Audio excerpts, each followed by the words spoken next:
this week on Moyers Company. We who long for democracy, justice, sustainability, real communities, these are not fringe ideas. These are really core to the American public. Any nation where 3.5% of the population has gotten engaged, no government has been able to stand up to that. 3.5% is all we need. And how Beethoven's epic Ninth Symphony became a kiss for the world. Funding is provided by Carnegie Corporation of New York, celebrating 100 years of philanthropy and committed to doing real and permanent good in the world.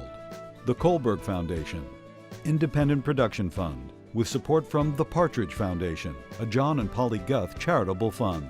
The Clements Foundation, Park Foundation, dedicated to heightening public awareness of critical issues. The Herb Alpert Foundation, supporting organizations whose mission is to promote compassion and creativity in our society. The Bernard and Audrey Rappaport Foundation. The John D. and Catherine T. MacArthur Foundation, committed to building a more just, verdant, and peaceful world. More information at macfound.org. Ann Gumowitz. The Betsy and Jesse Fink Foundation. The HKH Foundation. Barbara G. Fleischman. And by our sole corporate sponsor, Mutual of America, designing customized individual and group retirement products. That's why we're your retirement company.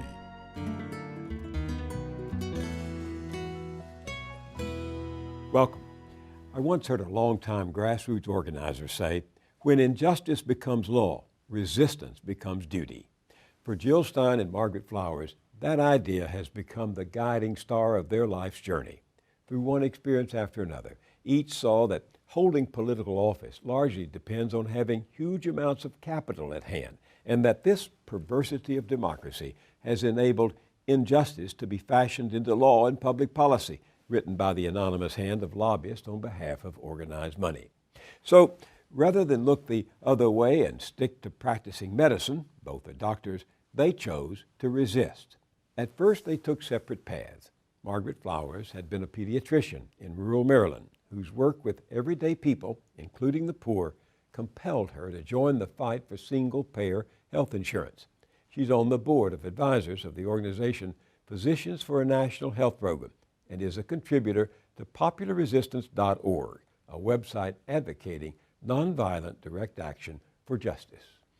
Jill Stein graduated from Harvard Medical School, practiced as an internist in Massachusetts, and became so outraged by how politics adversely affected her patients that she became the Green Party candidate for president in 2012. Inevitably, the paths of these two crossed, and in the proud tradition of American civil disobedience, they have joined hands to take on the system together, fighting against political corruption and a host of grievances that have led many others to cynicism and despair. Each is a member of the Green Shadow Cabinet, a group that offers policy alternatives to our dysfunctional government. And just days ago, they joined with the group nukefree.org to present a petition to the UN, 150,000 signatures asking the world to intercede at the Fukushima nuclear plant in Japan. The meltdown of reactors there after the earthquake and tsunami of March 2011 still threatens much of the world with radiation. Japanese officials now say that residents of the area will never be able to return to their homes. Radiation from the disaster has reached Alaska, and the Canadian scientist David Suzuki recently called attention to research saying that another quake hitting Fukushima could mean bye-bye Japan, and everybody on the west coast of North America should evacuate. That United Nations action brought together Jill Stein and Margaret Flowers here in New York and back to our studio. Glad to have both of you back. Thank you for having us here. You have so much to do here at home on the political issues that concern you. Why did you take on the Fukushima nuclear plant? Well, you know, the truth is what's going on in Fukushima really should be in the headlines of newspapers all over the world. This is regrettably an issue that puts all of us at risk. I mean, this is sort of very large what the dangers of nuclear power are. And particularly that TEPCO, Tokyo Electric Power Company, is getting ready to remove 1,500 spent fuel rods, which are in a very delicate position, and this has really never been tried, what they're attempting to do. So we came to town to deliver a letter that was signed by organizations and people from 16 different countries, and petitions, over 150,000 petitions to the United Nations, calling for independent oversight and access to accurate information about what's going on there. And if this removal of the fuel rods that are teetering in an unstable building 100 feet up in the air, some 1,500 of these fuel rods, they hold the radioactive fallout equivalent of some 14,000 Hiroshima bombs.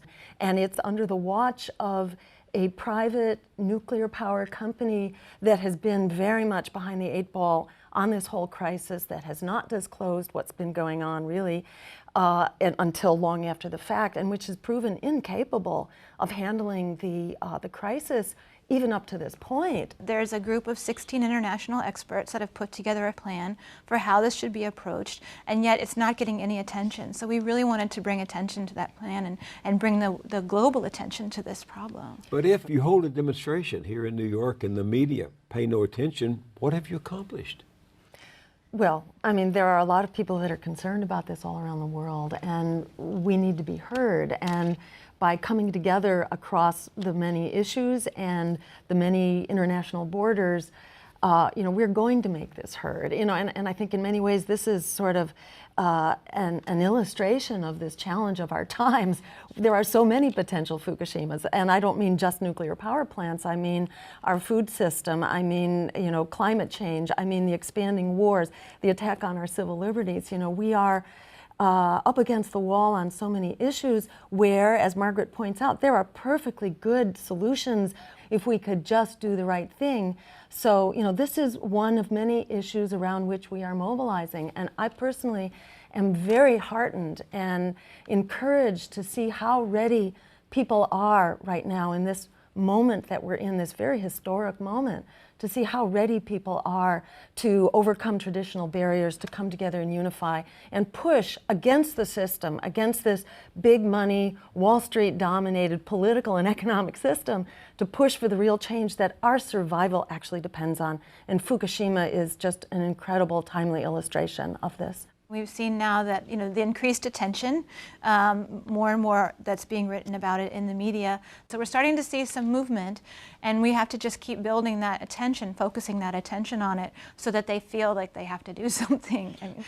We need to be asking our own government agencies to be testing our food, testing our water, testing the West Coast for radiation. We need to be pressing for accurate information about what's going on in Japan. These are the things that people can be doing right now. The model here, at least in my mind, is how we very quickly mobilized to stop the imminent bombing of Syria. We mobilized very quickly and we stopped it. And it was not only public opinion, but I think it was public opinion that was very empowered and was not going to take no for an answer. And I think that's the lesson that we need to learn. It's not, lobbying on bended knee. It's lobbying with a power fist. It's with the understanding that our survival depends on doing the right thing. These are not choices here.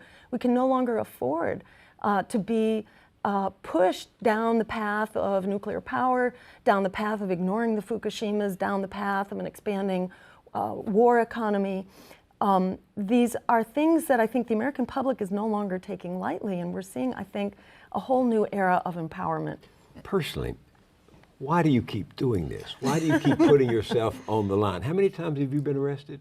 At like 6 or 7, I guess now, and risked arrest and numerous other times. But I think what keeps me going is it's like a journey that I've been on, where you keep learning more and more about what are the roots of the problem, and you see things that are in crisis, like Fukushima, and you expect that people in power would do something about it, and you see that they're not, and that the Obama administration has been heavily supported by Exelon Corporation, which is one of the largest nuclear operators in the United States, and so you imagine that's why he's not talking about what's going on in Fukushima.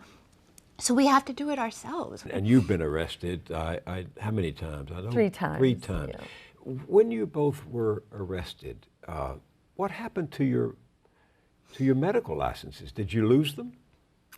I'm very fortunate that in the state of Maryland, when I reapplied for my license and put on my application that I had been arrested, they actually didn't question it. But I was completely prepared for that. I actually wanted to have that conversation with our state, Board of Physicians, because I think that more physicians should be standing up. If you look at the crisis of our situation in this country when it comes to health, and it's more than health care, it's the other social factors that are going on as well. I don't understand how physicians can stand by and allow this to happen without standing up for what's going on. How can they be complicit with what's going on in this country? You've been arrested 3 times. Yes. Did you lose your medical license? I was challenged when it came to renewing my license, and I checked off the box that yes, I had been arrested since the last license renewal 2 years before, and then it gave me 100 words or so to explain why I had these 3 arrests. It actually renewed my license, but then I got the letter that I needed to explain exactly what was going on there. It's just part of what you have to do if you're actually going to create change in this country. I mean, the first time that I was arrested, and I was terrified, but it, got through it. It went okay. After that, I was invited to testify before the Senate Help Committee about the health bill, and we went into it thinking that typically nobody would even hear about it, because most actions they don't hear about. So that was really a tremendous experience, and it's very empowering once you start speaking truth to power, and standing up for the right things. It's very empowering. Of course, anybody who gets arrested in a protest knows they're not likely to spend a lot of time in prison. They're going to go through the process and be released. I've actually been ready to go to jail and to stay in, and have been a couple of times. I've been surprised that I didn't. Just this past summer, we had a case in New York City where we stood up for our First Amendment right, freedom of speech, and we took the case to trial because we were trying to expand the definition of the First Amendment rights in this country, because that definition is getting more and more narrowed. But there is an international covenant on civil and political rights that our Senate ratified in 1992 that expands that definition of our First Amendment rights, and it's never been used in court. And we were hoping that this judge would use that, and he chose not to use it. But we had decided as a group, there were 14 of us that went through that process, that if we were given a fine or community service or anything like that, we were going to refuse. We would go to jail. And so we were ready that afternoon to go to jail, and he found us guilty and then immediately turned around and dismissed the charges in the interest of justice. What do your friends say about this? What do they think when Jill Stein gets arrested? Well, I guess you could say I have a whole new set of friends. There are the ones who are really your friends. That's right. I think it was a learning experience for my family, because they got to hear the other side. And I have to say, I think, civil disobedience and arrest should be a requirement for anyone who runs for public office. I think it's really important for our office holders to know, number one, what our jail system is like, where 1 out of every 3 African American men basically is held hostage by this prison industrial complex where, hundreds of thousands of immigrants are basically processed through this system. It's really important because it's such a major part of our economy and our culture. People should know what it's like to be inside of America's jails. Mm-hmm. In my first arrest, which was to help 2 women and their families who were being evicted unjustly, who were the victims of predatory lending and a very predatory process that really did not give them a fair hearing, were losing their homes in Philadelphia. And I was part of a demonstration at Fannie Mae because they had promised that they would give these women a hearing, which they did not. But were you aware at that time that you would be released? Well, I thought I would be processed quickly and released, but we weren't. We were held there for quite some time under very difficult circumstances. And then finally we were released about 24 hours later. And in the second setting where Sherry Honkla and I were arrested for attempting to enter the grounds of a debate, just to enter the grounds of a debate from when which you we were had been running as the Green Party candidate. She was your vice presidential That's candidate. right. And we were arrested, taken to a secret detention facility, and handcuffed to metal chairs for 8 or 9 hours until the debate was long Just over. because you wanted into one of the Yes. presidential debates? Yes. Were these police or security guards for the two parties conducting the debate? They seemed to be everything from the Secret Service to Homeland Security to local police. And there were 16 of them, 2 of us, and they sort of had to treat us How did like you we deal were with that? murderers. What were you thinking about? I had to keep from laughing, to tell you the truth, because it seemed so pathetic and absurd and just really sad that our system has come to this. But I was not afraid only because Democracy Now! Had caught us on camera. Ladies and gentlemen, you are obstructing the vehicle of pedestrians and traffic. If you refuse to move, you are subject to arrest. Remove them, bring them back to the rescue, please. Come on, man. Step up, please. Stand up. We'll help you out. Come on. Thank you. Thank you, ladies. Watch the flag. Please. So I felt like, okay, there's a record here. And that allowed me to, just sort of relax and learn what I could from the experience. And, again, I think these are abuses of our civil liberties that could be inflicted on anyone. Any one of us could be not only not charged, but just hauled away and detained indefinitely under the NDAA, the National Defense Authorization Act, which allows these kinds of detentions without trial, without charge. This is unfortunately the new normal in the state of American democracy.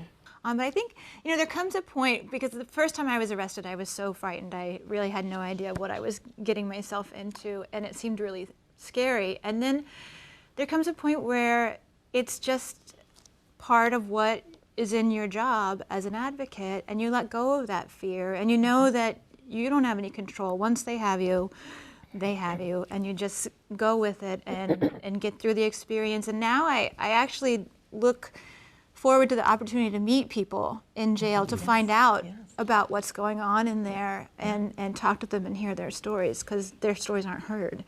But with all due respect, some people listening are going to say you do more good for people as physicians than you do as political activists. Yes, this issue is raised often, and when people ask me what kind of medicine are you practicing now, I usually say I'm practicing political medicine because it's the mother of all illnesses, meaning politics is the mother of all illnesses, and we don't fix what's really killing us unless we also fix that political system which is holding us hostage within these threats to our well-being. What have you learned about how our political system works? That it's completely incapable of functioning in our interests, and that it's the tools, the traditional tools that people think of that they can use for political change don't work any longer. And so we're in a situation where we have to not look to any kind of leader to solve our problems. We have to start solving the problems ourselves. And people are doing that all over the world, and all over the country are coming together and not just resisting, but a very important piece of this is creating alternative systems that replace what we have now. Right. It works for the economic elite, and it works on behalf of the very small political elite. The major parties are bought and paid for by corporations, and that's who they serve in healthcare, in the food system, in the military industrial, the prison industrial complex, you name it. It's a very, it's a powerfully reinforced, firewalled system that serves its corporate sponsors. So it's very hard to move it. It's very hard to move the political system. It's a very tilted playing field, but when those fights come together, the social movement and the political movement, when they come together, they really empower each other in a way that's very exciting. Do you take the position that voting no longer matters? Not at all. No, voting very much matters, but really important to vote for what's going to help us and not to make these sort of lesser evil compromises. I think it's really important to change the language here, because what we call lesser evil, we need to think of it in terms of what it really is. It is a system of suicide, homicide, genocide, biocide, ecocide. It's not okay for us, our families, our children, the people close to you, and you yourself. There is a timeline that's been pretty well established now by the science around climate change. Civilization, as currently constituted, will not exist as we know it in 2050. So we have a decade maybe to get this together. It's a real motivating factor now, I think, for people to walk away, to get up and walk away from this very abusive political system. It's like breaking up with an abusive relationship, recognizing that this partner you've had incredible attachment to and hopes for and dreams for your whole lifetime, that it doesn't work. You know, they're not okay. They are going to drive you to the grave. It's time to stand up and walk away. But in the meantime, let's take a particular, that the choice that many people face every 2 years, every 4 years. Let's take what just happened in the state of Virginia. Very close race. Jon Stewart said it was a choice between a heart attack and cancer. There was a Republican running, very conservative, ultra-conservative, very opposed to the rights of women. You had a Democrat, very flawed, a multimillionaire fundraiser. Now, it does matter, doesn't it, if a candidate says, I will make sure that women protect their reproductive rights, and the other one says, I'm for the state enforcing what we think their reproductive rights should be. How would you vote if you were there and that was your choice? What do you do? Well, rhetorically, that doesn't tell you anything about what's going to happen after he's elected. But I think that we don't live in a democracy in this country. We live in a mirage democracy. Sheldon Wolin talks about this, where people have the illusion that we're participating in a process by voting, but the two candidates have already been chosen for us by Wall Street, and so neither one is actually going to represent our interests. So personally, I can't vote for either of the major corporate parties, and I would vote in other positions on that ballot, you know, other elections that there were, but I would not have chosen one of those candidates. I think single issues really does a disservice to the totality of the choice that we make. True, but those are the choices. We don't have ideal choices in politics. Well, I think that is the bigger point, is that we need to create those better choices, which is, you know, very much part of what I do. And where I came to, you know, in my struggle as a medical doctor and a mother, you know, trying to give our kids a fighting chance, you know, for a future and for health and so on, you know, I realized I kept backing up the food chain of how we got here, you know, who's throwing our kids into the water. And, you know, eventually came to this political system. But it's not so hard to get involved. You can find out, you know, what are the independent, non-corporate third parties in your state. You can get involved, and you should get involved long before the election to find out who the candidates are and to promote them. Because of all the fed up people who are walking in and holding their noses and holding their breath and, you know, crossing their fingers and their toes that this isn't going to be a terrible thing to go into the voting booth, if all those people, you know, who are so struggling with their consciences when they cast a vote, if they just you know, put a little bit of time and effort into creating independent politics, we would have a completely transformed political system right now. But there was a libertarian candidate in Virginia, and I think over 6% of the vote. The Green Party wasn't there.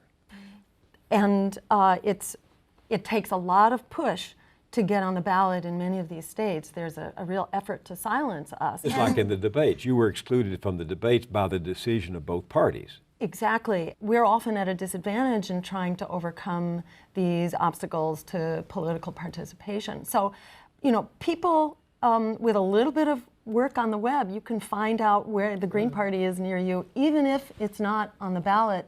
You can write in a vote. I mean, there are all kinds of ways to begin transforming the political process right now, and for people to know that we actually do have the political will, we have the muscle, we have the you know, critical mass to actually make these transitions right now. You know, I think it helps people, you know, go to the bother of making those changes happen. That's a big part of why we formed the Green Shadow Cabinet as an alternative government project, is because right around the last election time, people kept saying, well, I know the Democrats stink, I know they're doing the things I don't want them to do, but I don't see a real alternative. And we felt like we needed to create something concrete to show people that there are people in this country who have the expertise and the will to act in the interests of the public. It has about 90 or so members right now. It's still growing, and Jill is the president. I serve as the Secretary of Health, and it's basically to create that alternative political dialogue, because our political dialogue it's very restricted. We hear the Republican and the Democrat, and they're both way over here, when what the people want is really over here, and it's not even allowed in the conversation. So what do you do when you write a statement that the press ignores, or you organize rallies and events where maybe 5 or 6 or 10 people turn out, and the press again totally ignores you. How do you feel about Well, that? the mass media press is not going to cover this movement. They're not covering it. I mean, there's a very vibrant movement going on in this country right now, and that's why we created popularresistance.org. It's a daily movement news site where we cover those protests. And what do I find if I go there? You'll find news stories about protests that are going on in the United States and around the world, as well as informational articles about current events that you're not going to hear in kind of the mass media. And you can go there and find articles about what's going on. If you want to start learning about strategy or how to organize in your community, there are tools for that. If you want to connect with resistance groups, and we try to uplift the groups that are in the front lines of struggle, that are actually taking on these challenges very effectively. You can plug into those, or the alternative is creating alternative systems. We have information about that too. But everyday people listening going to say, wow, that's wonderful, but I've got a job, I've got 2 jobs, both my spouse and I work, we've got 3 kids coming home after school. I don't have the time to do what Margaret Flowers is saying. I just have too much else. Not everybody has to. I mean, the research is now showing, and that's the beauty of this, is that over the past few years, we've really been working to figure out, okay, how do we change the political system in this country? How does social transformation occur? And there's a lot of history and a lot of information and research about that. And so what the latest data shows is that any nation where 3.5% of the population has gotten engaged, no government has been able to stand up to that. 3.5% is all we need. And by being engaged, what do you mean? Actively engaged in fighting back against... Civil disobedience? No, it doesn't have to be civil disobedience. People use the court system.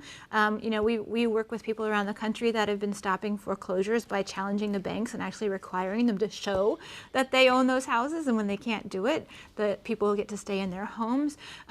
People are getting involved with their local schools and fighting back against school closings, and you don't have to, you can go to your city council, your school board meetings and speak out there. Just informing yourself so that you're aware of what's actually going on, and that hopefully you can be supportive. If you see other people that are taking action, share it on your social media networks, talk about it, there are many ways that people can show support. In a Gallup poll just last month, 60% of respondents felt that the Democratic and Republican parties do such a poor job of representing them that a third party is needed. That question has been asked by Gallup every year for a decade, and this is the highest number, 60%, that's ever been reported. What do you make of that? It's common sense. This government doesn't pass the laugh test. For our government to be, both parties, to be looking to cuts to Medicare and Medicaid at a time when people want to be strengthening those programs and actually taxing the rich, this is absolutely preposterous. So it's wonderful that people are waking up to this and are ready. People have been ready for a long time. As we went into the last election, polls were showing that about half of eligible voters were not happy with either candidate. This is why the political system works so hard. One of my biggest wake-up moments in the political process was in my first campaign. I was running for governor in Massachusetts, and there I was suddenly in a debate and saying just sort of the normal everyday things that we say to each other sitting around our dining room tables. And I found myself being voted the winner of the debate and declared winner of the debate by many of the respectable news operations as well. And this light bulb went off in my head that we are not sort of the lunatic fringe that we are portrayed as, that we who long for democracy, justice, sustainability, real communities, vibrant schools, jobs as a human right, healthcare as a human right, downsizing the military. These are not fringe ideas. These are really core to the American public, but we live in this elaborate hoax of a media and political system. It really is a hoax that's being perpetrated on us. Yeah, I heard you say that our political system and our parties offer nothing but treachery. There are exceptions. There are definitely some wonderful exceptions out there, but The rule is betrayal. The rule is service to the 1%, to the campaign sponsors. Whether you're looking at healthcare, the Wall Street bailouts, $85 billion a month we are spending continuing to bail out Wall Street in this quantitative easing, so-called policy of the Fed, supported by the White House, which pours our resources into those who created the problem. It hasn't worked. We've been doing quantitative easing for many years now. It's not working except to make the stock market boom and to give, investors all the more resources to create their bubbles and so on. But it's not working for the economy. How about we bail out the students? How about we bail out students who don't have a future right now and make public higher education free, which in fact would pay for itself. We know that from the GI Bill. Investing in public higher education pays back $7 for every $1 invested. So there are good things. People agree with us. We can actually get this done. Have some politicians treated you with respect? All politicians in this system right now are restricted by the system, so that How so? so they're able to say the good things. They can say the right things, the things that you want to hear. But no politician has stood up and really held a hard line all the way to the end on any issue, on any of the important issues that we face. And I think that there's this thinking by elected officials that, well, if I compromise a little bit on this, at least I can stay in office and try to do something good. And so they just keep compromising. And President Obama campaigned on renegotiating NAFTA in a way that was more favorable, but instead is pushing through a more toxic trade agreement. And he's doing worse things with the drones and murdering civilians than Bush did. And it's confusing progressives because all of a sudden you have a Democratic president willing to even cut our basic social insurances that was kind of a pillar of the Democratic Party. You and Kevin Zeese wrote a long piece a couple of weeks ago that sort of took off on the web, in which you really laid bare your opposition to Obamacare 3 years after it was passed. Why did you do that? I guess what really compelled us was even the single-payer groups in the United States are confused by Obamacare because there's so much marketing going on around it that activists are not sure whether they should be supporting it or fighting against it. And so we really felt it was important to show that it fits all of the steps of a typical scam. And one of the major steps of a scam is that people that have been scammed feel good about it. They don't realize that they were scammed. And you really do think, as you wrote the other day, that Obamacare is the biggest insurance scam in history? Absolutely. I mean, we're forcing people to purchase private insurance. We're pouring hundreds of millions, I think $1 billion went into setting up insurance exchanges in 15 states, and then hundreds of millions to hire people to go out and knock on doors and sell private insurance, and then hundreds of billions to subsidize the purchase of that private insurance. Private insurance companies, we're doing all of the work for them, and what are we getting in return? Really skimpy policies. We've lowered the bar on what is considered coverage in this country, and the insurance companies are restricting their networks so that people will be forced to go out of network and bear more of the cost if they have a serious accident or illness. What we're trying to show is that this is not a step towards single payer, as people are being led to believe. This is actually increasing the privatization of our healthcare, increasing the corporatization of it. It's taking us farther away from where we want to be. It's defunding our public insurances. It's privatizing our public insurances. It's a neoliberal economic policy.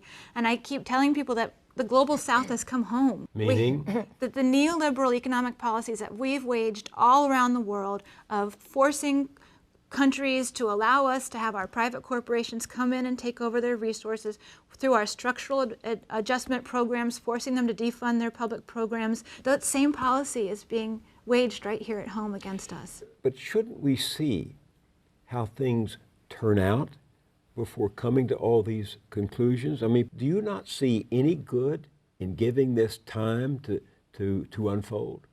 We have to look at the data So we've already used these type of plans at the state level numerous times, and every single time they've failed as the costs become uncontrollable and they have to cut back on services or jettison people from the program, and ultimately they fail due to the cost. If you look at the provision that youth can stay on their parents' plans until they're 26 years old, what's happened is that we had a 48% uninsured percentage of that population, 19 to 26-year-olds. 48% were uninsured prior to that. Now it's down to 41%. It's only a 7% change. That's not really that significant. Things But like, it's early.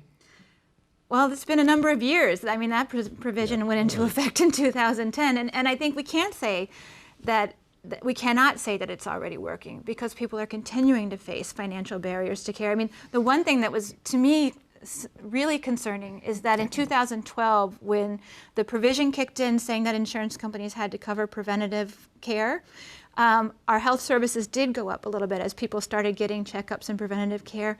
But what are they going to do now when they're diagnosed with cancer or a serious condition and they find that they can't afford to get the care to treat it? That's wrong. Are either of you still practicing? Political medicine. So you really, for all practical effects, you're not practicing the medicine for which you prepared.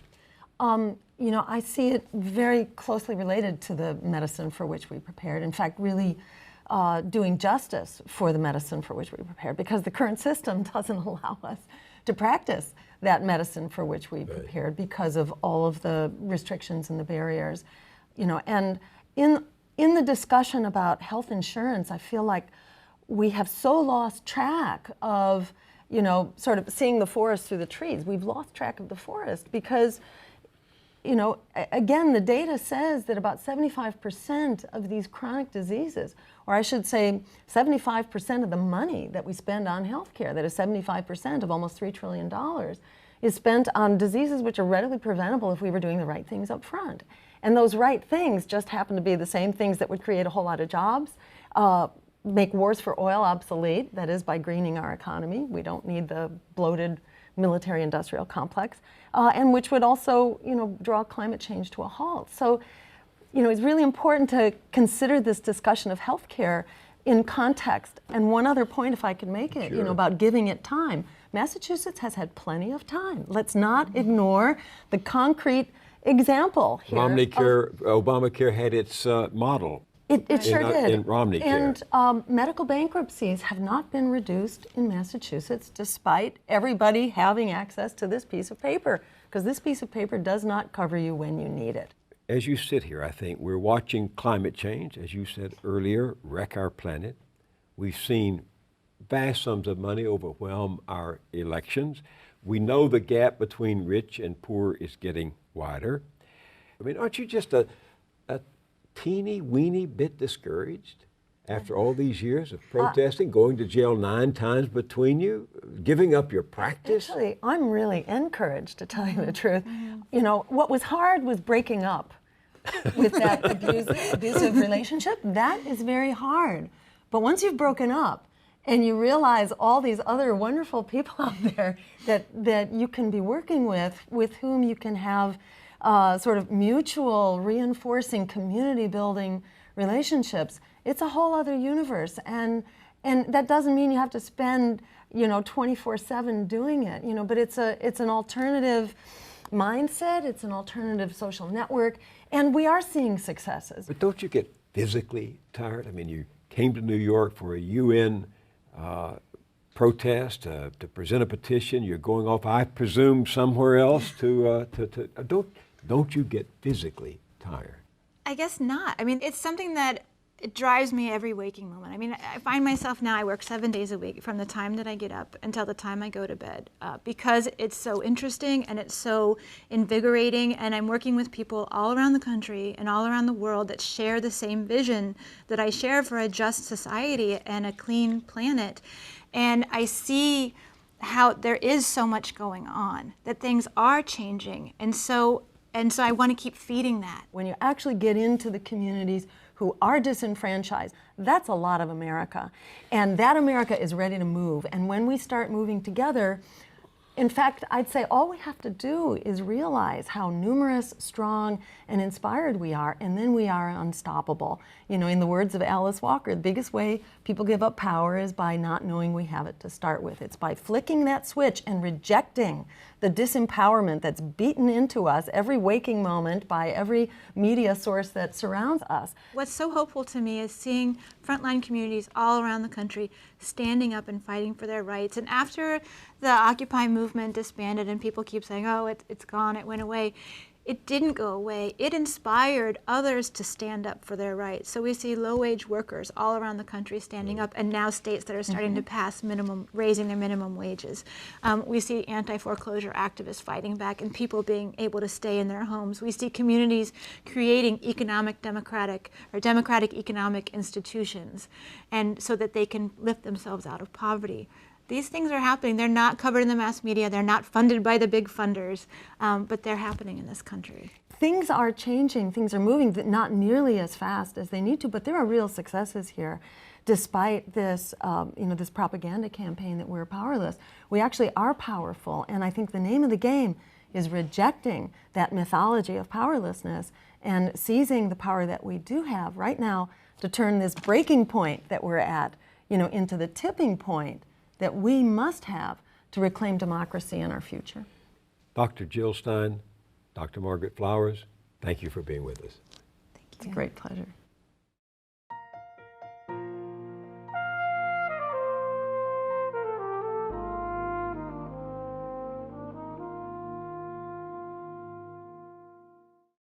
Listening to Jill Stein and Margaret Flowers, I come away with admiration for their ability to remain joyful in their defiance, as if imbued with a spirit that comes from some indefinable place of hope and resilience, which is why I'm even more eager to recommend to you a small gem of a movie that's just been released. It's about perhaps the greatest piece of music ever written, Beethoven's Ninth Symphony, in which the composer took Friedrich Schiller's poem Ode to Joy and transformed what essentially was a drinking song into what's been called a universal human anthem. Resolute in the face of his own deafness and failing health, Beethoven was able to express something immortal and sublime, so revealing of our deepest feelings that we know it is saying for us what we cannot say on our own. Consider how it travels from culture to culture. The Japanese now play the Ninth over and again during their New Year celebrations. Ironically, they first heard of the Ninth from German prisoners during World War I, but it grew in popularity, especially following World War II, when a devastated and defeated people set out to build a new society on the ruins of the old. And in the months after the earthquake and tidal wave that struck Japan 3 years ago, killing more than 15,000 and unleashing the silent terror of radiation from the Fukushima nuclear plant that Margaret Flowers and Jill Stein just discussed, the triumphant Ode to Joy helped the healing of a nation literally broken apart. The music's produced that effect on people ever since 1824, when it was first performed in Vienna. This new film, following the Ninth, in the footsteps of Beethoven's Final Symphony, produced and directed by Kerry Condell, and a book he has written with Greg Mitchell, tell the story of its political and social impact in one country after another. Here's a preview. The whole thing is a kind of creation story or an evolution story. I mean, the first thing is not a thing. It's a nothing.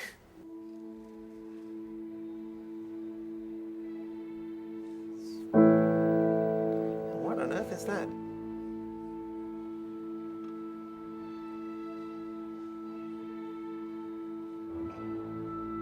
And then when it starts to move, the Spirit of God hovering over the waters, what you get is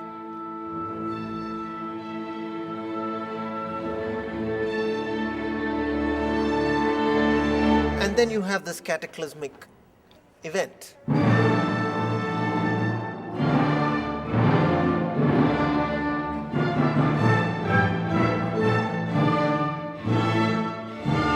It's pure violence.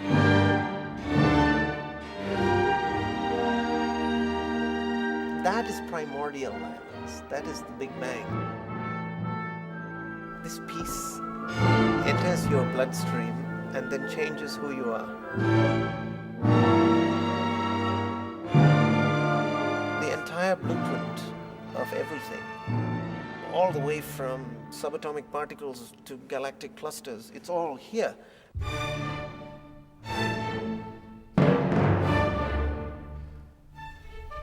We demanded the government to hold a direct dialogue with us students to push the political reform. The government refused, and finally 3,000 students went on the square hunger striking. I set up the first broadcast station. I put the cassette of Beethoven live to cover the voice of the government system. There was a real transformation. It gave us a sense of hope, solidarity. All people become brothers. We just feel that, we were free at last. We regain our dignity as a human being. For me, that was a movement for hope. And the tanks and the machine guns killed that hope. If given a chance to meet one person in history, for me it would be Beethoven. And the question I would ask him, if I only had one question, would be the Ninth Symphony. The Ninth seems to express most completely what human beings are struggling for. It's a battle cry for humanity.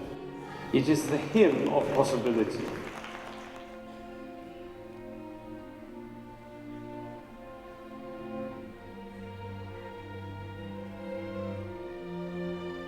In 1973 began a very dark time. Pinochet took the power and he made one of the worst military coups. This dream from socialism, from equality, was gone.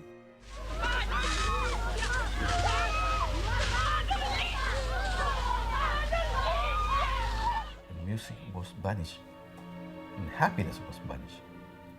I was in a room with the window, with the iron grill. And one day, I heard the music, only the music.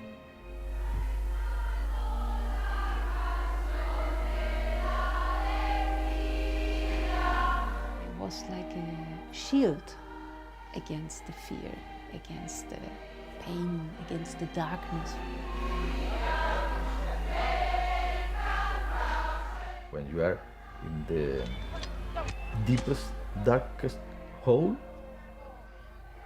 the music was hope.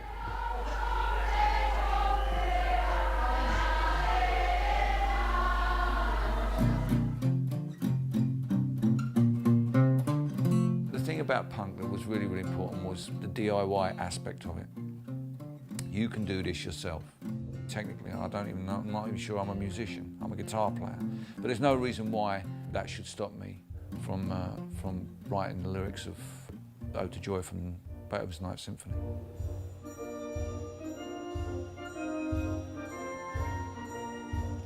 You don't have to wait till the London Symphony Orchestra gives you permission or asks you. The fact that I've written the two verses is all the validation I need. There they are.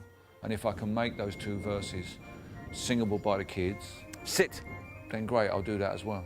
Okay, Man of Destiny, here we go. Music is something that is mood enhancing and mind bending. You can change or enhance that melancholy feeling or that joyous feeling you had. And Beethoven obviously felt that deeply. You can imagine if he, heard his favourite song while he was in the supermarket, came over the tannoy, it would stop him dead and mess up his day,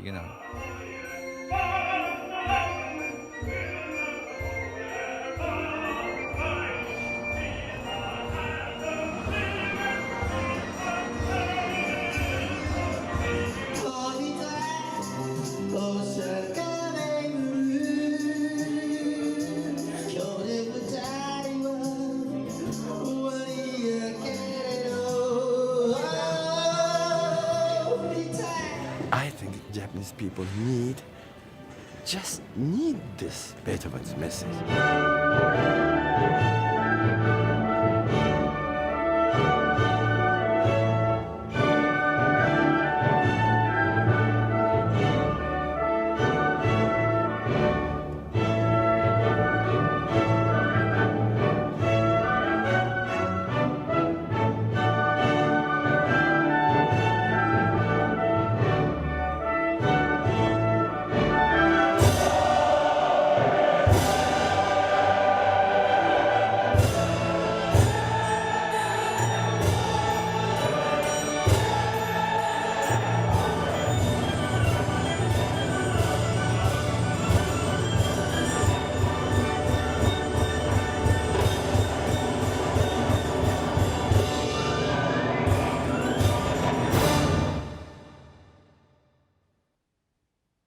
There you have it.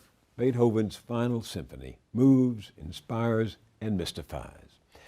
The composer and writer Jan Swafford once probed the mystery of it for Slate magazine, helping me, for one, to see how Beethoven forged elements from military and funeral marches and that dissonant shriek that Richard Wagner saw as a terra fanfare, how he took all that and created a great ceremonial work that doesn't just preach freedom and the unity of peoples, but attempts, however strangely, to foster them. Composed by a tortured man who during the bloody Napoleonic Wars wrote, "What a destructive, disorderly life I see and hear around me, nothing but drums, cannons, and human misery in every form." So those of you who despair of the collapse of civilization, those of us who report it, and all of you trying to repair it, can take heart from what emerged out of hard and bitter times. Take heart from how Beethoven erected, in Jan Swafford's words, a movement of epic scope on a humble little tune that anybody can sing. Mysterious? Yes. As mysterious as hope in a broken world.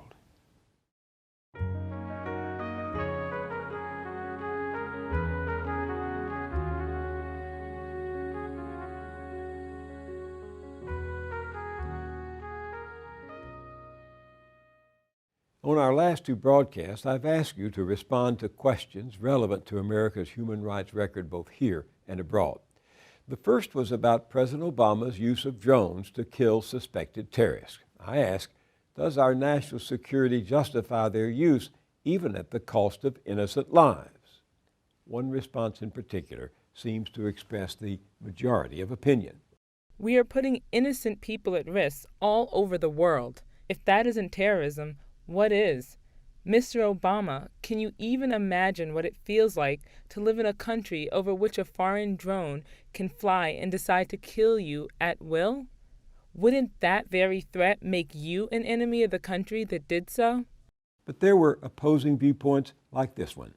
If they, Pakistan, don't want innocent civilians killed by drones, then they need to declare war on the terrorists on their soil and drive them out. To do nothing is to give them a safe place to train and carry on their worldwide operations. As in any war, civilians are going to get killed, but the responsibility lies with Pakistan. We have the right to defend ourselves until the threat is ended. And this. War is hell, and the results of war are always hellish. To find a moral option is to ask for the impossible. To that end, drones are preferable to the slaughter of our troops, once the assumption is made that all war is immoral on its face.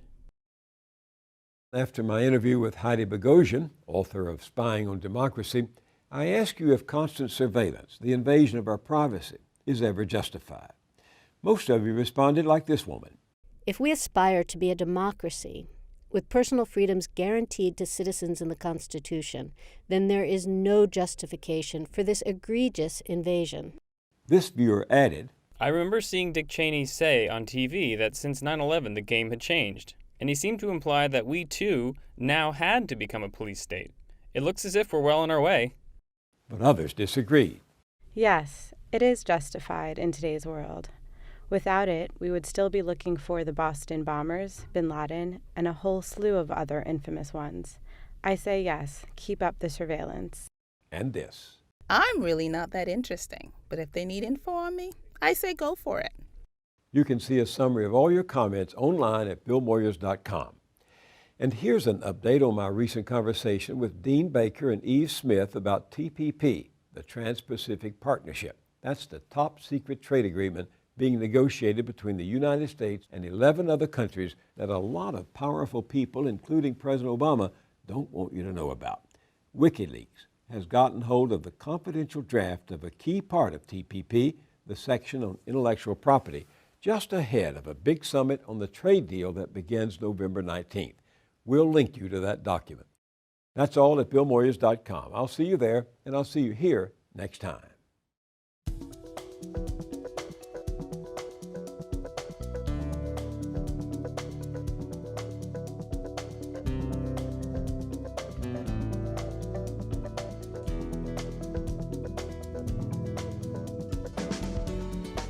Don't wait a week to get more Moyers.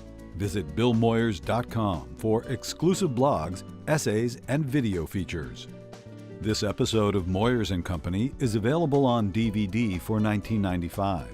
To order, call 1-800-336-1917 or write to the address on your screen.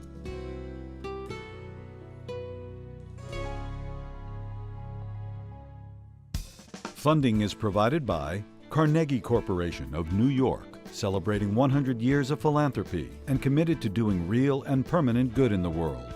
The Kohlberg Foundation, Independent Production Fund, with support from the Partridge Foundation, a John and Polly Guth charitable fund.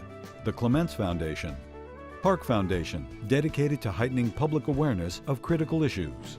The Herb Alpert Foundation, supporting organizations whose mission is to promote compassion and creativity in our society.